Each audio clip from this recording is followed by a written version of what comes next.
All right, hello and welcome everyone to the Ford Championship presented by Wild Horse Pass. I'm joined here by defending champion Nelly Korda. Nelly, we'll just bounce back real quick to last year. What do you remember most about winning this event last year? Yeah, I came in from the event in LA and didn't really have too much time to recover and just kind of really enjoyed myself this week. I know a couple of people here in the Arizona area, so it was nice to see some old familiar faces, and it was just a great week to top it off with, a win. And first time seeing you since Founders Cup. What have you just been up to over the past few months? Anything kind of fun you've been doing? No, honestly, a lot of training, a lot of gym work, and then lots of practice too. Got to play in the Seminole Pro member with a sponsor of mine, so that was fun. Got to play alongside my sister in the group, and we haven't played together in a group in a really long time, so that was really fun. And other than that, just kind of spent some time with family. Didn't really travel too much. Did some exciting things here and there, but mainly just practiced and worked out a lot. Awesome, and you haven't headed out for your pro-am yet, but yeah. I'm assuming you practiced here so far. What are just your thoughts on World Wind Golf Club and what it's kind of going to take this week to have some low scores?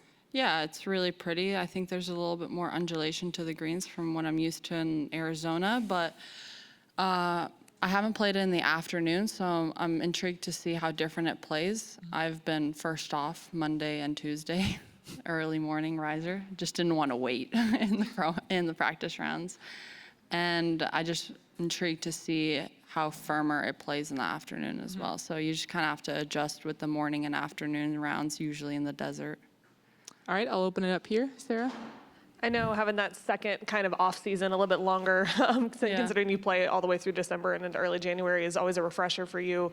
Just how mentally and physically refreshed do you feel now that you've had that time off and you're back and ready to compete? Yeah, I mean, it's always nice to kind of take time off where you're not injured and you're kind of training to hopefully become better, and not kind of catch up on maybe some lost time. But the first week after not playing for such a long time is kind of like a trial and error to see like where your game's at. So, have a couple of weeks to play before the first major of the year. So we'll see what I need to work on. You've had some funny social media moments in recent weeks, hitting balls in like sideways rain and then hitting a persimmon wood on the practice tee. Just kind of talk through those two scenarios. I know Justin Thomas was chirping you a little bit about being out in the rain. Yeah, I mean, I like to take one day off a week, and golf is a type of sport that you play in all sorts of weather, so sometimes you just gotta practice in it too. So that was me trying to work on my swing a little, technique work. I just needed to get my technique work in for that day to have a calm mind going into the next day. And sometimes it's fun to play in that weather, yeah. Not all the time, but sometimes. Did you put the persimmon in the bag after hitting it that well? No, but I was like, God, this would be a great open club. I mean, it was going low and running like almost 100 yards. Just one more for me. I know, and we talked a little bit about it already since you have made a couple starts already this season, but it is a big year for the tour. It's 75th anniversary.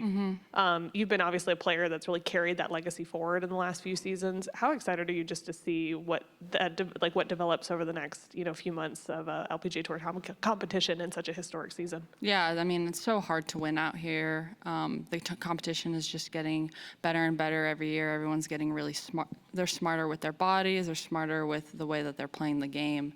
So I think technology has to do with that as well. But I'm excited to see the growth of the LPGA and continue to see it growth. And I think it's really exciting to see kind of the next generation come up and hopefully continue to grow that as well.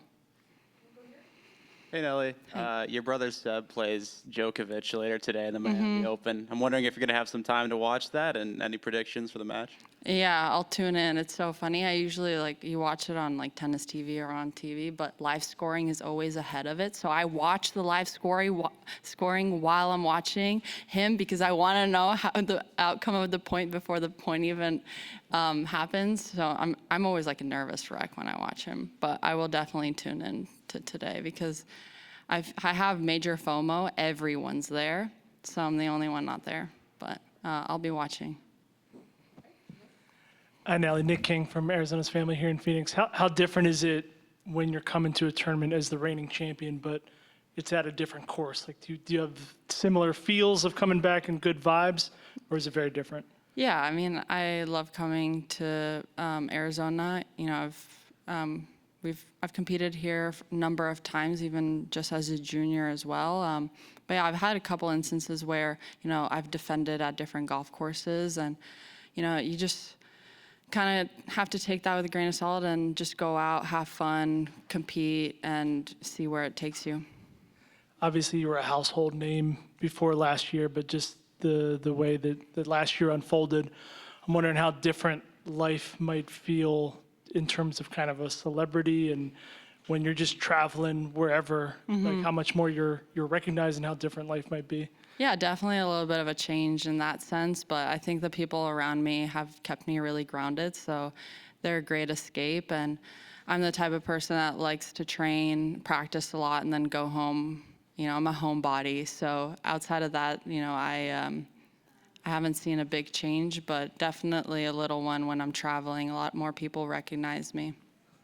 You mentioned wanting to be out first and not have to wait these first 2 days. Do you enjoy golf anymore when it's just you and an open course and you can zip around? Yeah, that's my favorite. When I'm home, I am usually the first or second off. And one, the golf course is the most fresh, so the greens are pure. The whole golf course is super pure, and I can play at my own pace. I don't tend to play with a lot of people when I'm home. I just kind of like to dial in and practice by myself, and I zip around. All right, we'll pop to the Zoom here. Jill, if you'd like to unmute now and ask your question. Sure. Nelly, just if you can go back to your mindset last year after having won a couple as you entered this tournament, what do you remember about, when you're playing so well and you're winning, and what kind of state of mind you were in? You're kind of just like in a zone. You're in your own little bubble. Nothing can really pop it. You know, even if you make a mistake, you know that it's okay and that you're gonna bounce back. So you're just kind of in like a very much so like of a flow state, and yeah, I mean, sometimes it's easier to get into that. It all has to do with confidence and putting really good rounds together, and sometimes it's a lot tougher when you're struggling. And when you think about that, how many times for you would you say you've been able to find that zone in your career? I mean, last year, and then I would say I had it a little bit in 2021 for a certain period. But golf always humbles you, so it's easily lost as well. Okay, and lastly, about that zone, other athletes that you've either talked to, or have you, found a specific thing that you've gotten from another professional athlete that you've been able to kind of build on when you talk to people about zones?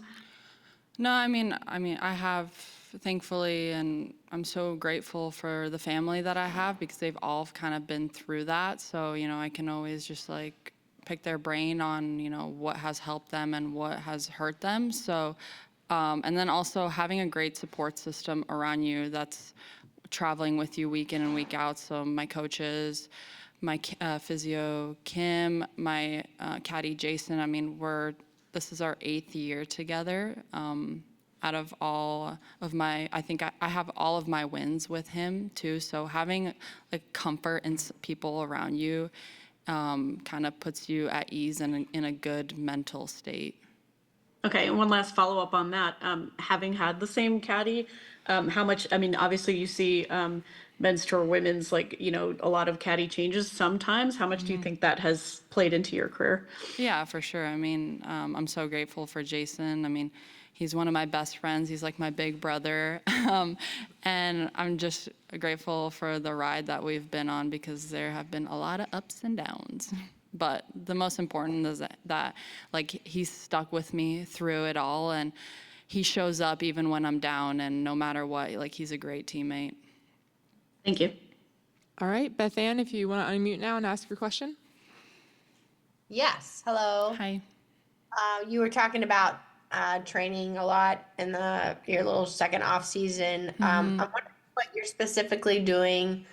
You had kind of an involved regimen for your neck at the end of last year. Are you doing anything specifically your training to guard that?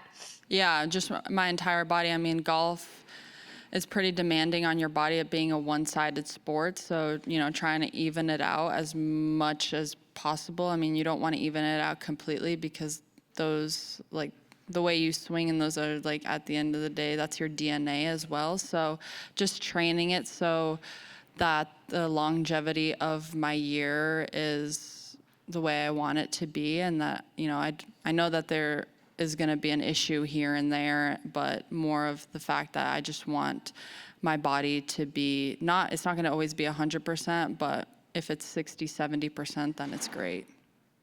What is the percentage right now that your body feels? I mean, I haven't traveled really. I've just worked out and I've played, I've been practicing a lot, but I've also was in the gym 5 days a week. And then Kim lives near me, so I see her literally 6 days a week. So it's feeling good right now, yeah. Knock on wood.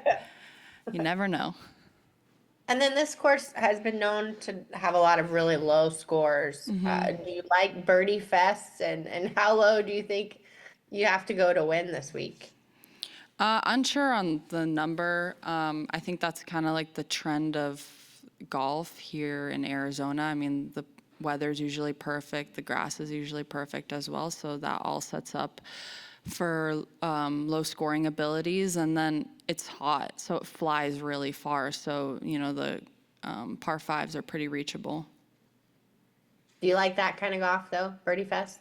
Yeah, I mean, I wouldn't probably like it every week, but it's fun to do here and there, yeah, where you can accumulate as many birdies as possible. The only thing is, like, if you make a bogey, then you really fall down the leaderboard. But, that's just the kind of week that, like, these golf courses kind of play. I'm sorry, I have to ask. Do you ever think about shooting 59 and what that would be like? I came pretty close in at the Olympics. And then I doubled my last one. So I just doubled. And I was like starting to creep into my head, and I was like, yeah, I don't even think about it. No, I like to take it a shot at a time and see where the round takes me. Thank you. All right. Thank you so much for your time, Nelly. Appreciate Thank it. you.